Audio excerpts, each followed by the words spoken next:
Morning coffee is up and almost drunk. Good Saturday morning, YouTube. Wheeler here again with another vlog for today.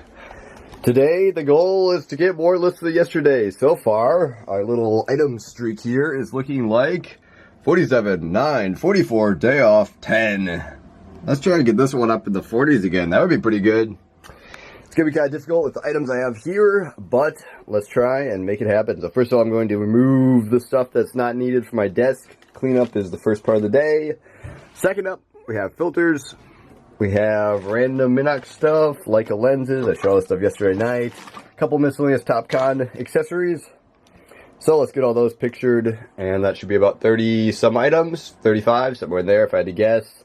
And then after that, we'll go downstairs and see what we have for later today / Monday.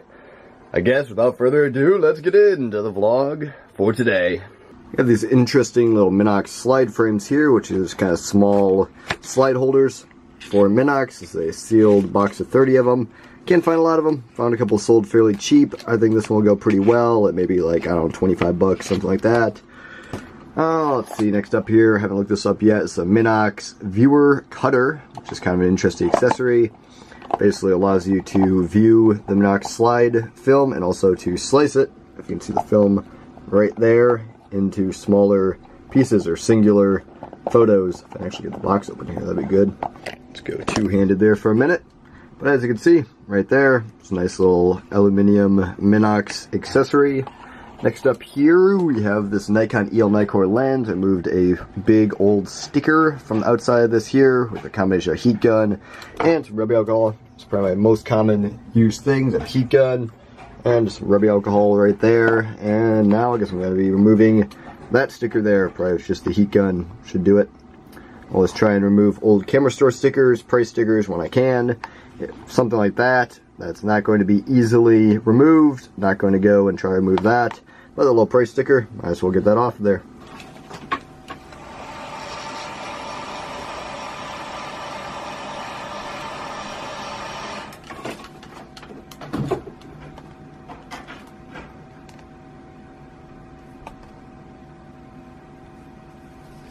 And there you go, easy as pie.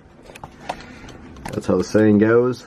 Anyway, I kind of put my thumb right there where the hot air gun is blowing, so I make sure I don't get that whole surface too hot. You don't want to be burning the box, melting the box, whatever. But you do want it to be warm enough to get that sticker off of there. Worked pretty well. Okay, so I'm just about done cleaning up all this stuff and just about ready to get pictured here. Pretty late in the afternoon, so we have to speed up quite a bit to get a bunch listed. But anyway, one common misconception, or at least I assume what would be a common misconception with camera filters, if I actually get to focus there, is that these new old stock filters, since they're still brand new in the box, would be perfectly clean in every way. And that is very far from the truth. There is one of these brand new in box filters, and as you can see, the age is taking its toll. These were produced somewhere around the early 1980s. All the way up till maybe the mid-1980s, and as you can see, quite a bit of just general grime, environmental, dust, that kind of stuff. These were generally sold and stored without protection in a case like this with the foam, and just the heating, cooling, humidity, all that kind of stuff does take a toll on these filters, and I always have to clean these fully before we sell them. It's not so bad on the small sizes, like this one here, and my camera's really having trouble focusing.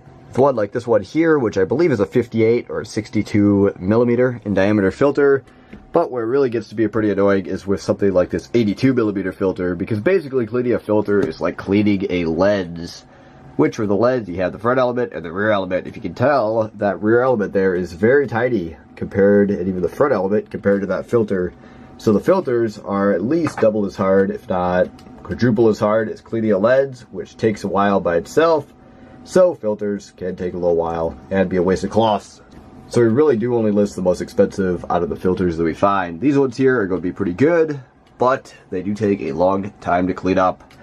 And if you do have filters like this, you definitely risk getting negative feedback if you sell it to that camera guy who assumes it's going to be brand new in there and doesn't realize that it's going to have grime and stuff from the age and everything like that. On some cheaper filters, I will sell them as uncleaned, and I have to explain that a little bit in the listing. But for the most part, I do try to clean filters that we sell and I try to sell clean filters in the first place. And as you can see now, if I can actually maintain focus on this filter is now clean and clear. Looking really, really good compared to how it was before. After I do a cleaning on one of these filters, obviously I don't want it to be re-contaminated / re-dusty, especially before I take photos. So I always put it in these little Ziploc bags. These are 3x3s, and then for like 82mm filters, I have 4x4 bags. Just have a little stored down here in that bin and that bin. It's definitely very useful, and you get them fairly inexpensively on Amazon. We put all our items in bags at this point. If you look down in this tote here, you'll notice all the lenses are in bags. That works pretty well to protect stuff from dust and everything else from sitting around for a few months before it sells. This is probably the most common type of thing you see out of these types of filters before you clean them is lots of dust, which some of that will blow off and some of it will have to be wiped off very carefully. So use the dust blower there and try to clean this one up. And then again, just a side effect of the age of this filter, there is still quite a bit of dust on there even after blowing it off very thoroughly with a dust blower. A lot better than it was, but still dusty and still needs a further cleaning with a cloth. And as you can see, after full cleaning, there's still a small couple specks of dust that have fallen back on there, but those are not fused dust like it was before, and I call that filter clean, ready to put back in the case. And then of course another thing with focusing screens is the deteriorated foam. As you can see on the bottom there, that foam in this case actually is probably from the early 60s, so it is very deteriorated and will need to be removed from there, and also I'll have to clean the filter a little bit. Some of that stuff gets really sticky and bad. This stuff doesn't seem quite as bad as some. It seems pretty dry. But either way, you clean that up and get that presentable. Well, this will really show you the difference between different filters here. I've been kind of cleaning up each of these deteriorated foam messes in each of these focusing screen cases. And this one here, the Ariel Spot, does not have deteriorated foam, even though it's just as old as any of the other ones there. It's about the same type of thing. It all comes down to storage and everything else. This thing is still pliable and non-deteriorated foam. Surprising. The other two here, cleaned out the foam, just left it as is there in the case, and those are looking good. Well, today's been a bit of a funk. Played some football with the boys, ate some supper, got some outside time, you know, the normal stuff. Kind of been cleaning stuff all afternoon. But the funk persists. Look at this, nothing listed, and it's past the afternoon. Better get on it. Pretty sure I need to list at least 20 items to make the number for today, so that's going to be a bit difficult. But luckily, all the stuff is now cleaned, ready to picture, ready to get up and listed, so let's do that. 6:37 p.m., meaning if we're trying to quit at 9, like I think we are, I have 2 hours and 23 minutes. Let's get on it. I was just picturing stuff here to list, just trying to prioritize the expensive items over the less expensive items here, so I have a bunch of this stuff here pictured. And I was debating which filters here to picture and which ones not to. The 77mm A2 filters don't actually sell that well, and are pretty common. And these ones were the next ones up on the chopping block. These 6T and other close-up filters I was showing before. I have not heard of those before, and it's really hit or miss with filters. You look them up, some go really well, ones that people still want to use, and other ones don't go for much at all. This one, oh man, that is way more than I expected on that one. I was expecting like 20 bucks or something. There's a set of two, 150, then 100 plus $10 shipping, 100, 760, 82 plus shipping, 89. Here's one with some other random filter for 60, 68. I'd say that filter is going to be a score, and I think we have at least 2 of them. Let me look through these again here. We might even have 3 of those. Oop, here's one more of them.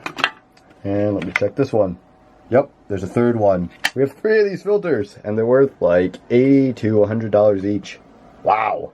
Score. Okay, the rush is upon us. We're at 79 photos taken and edited, ready to list, but I gotta get them up, gotta get them listed. Here they all are. Let's try and hit the number for tonight.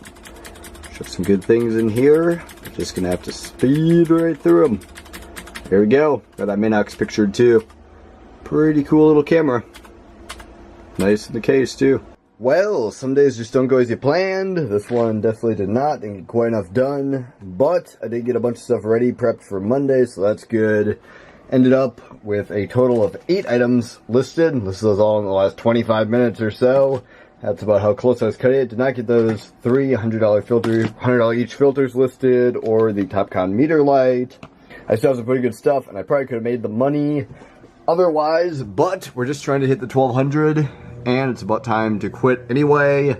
Dealer put up $800 for the logo meter. If you see that on the vlog that I might upload in the future, or you saw on Dealer's channel, the logo meter crazy thing, $800, one item. And I have a total of $538 from these items I listed right here. A Zenza S2 body cap, Nikon AS10, Topcon R finder. This is the rear filter set for a high-end fisheye and high-end normal lens there for Nikon. New old stock, listed at 80 bucks. EL Nikkor with some minor issues. Mint box, Minox viewing magnifier slash cutter. And these two focusing screens right there. So, pretty good stuff. Definitely not, like I said, the best listing day, but prep myself for Monday. New mindset. Gotta make sure to hit the ground running early. I mean, I've known that the whole time. I guess I just have no excuses. It happens. Didn't list enough. On to the next vlog. I guess that's about it for the vlog for today. Thanks for watching. Like, comment, and subscribe below if you enjoyed. I guess you have to hit that bell notification now, because I noticed I don't think a lot of people get the notifications. Maybe you do. Maybe you ignore them. I don't know anything. But anyway, apparently YouTube has you do all kinds of stuff. So anyway, that's about it. Wheeler out. Goodbye. Stay tuned for another vlog on Monday.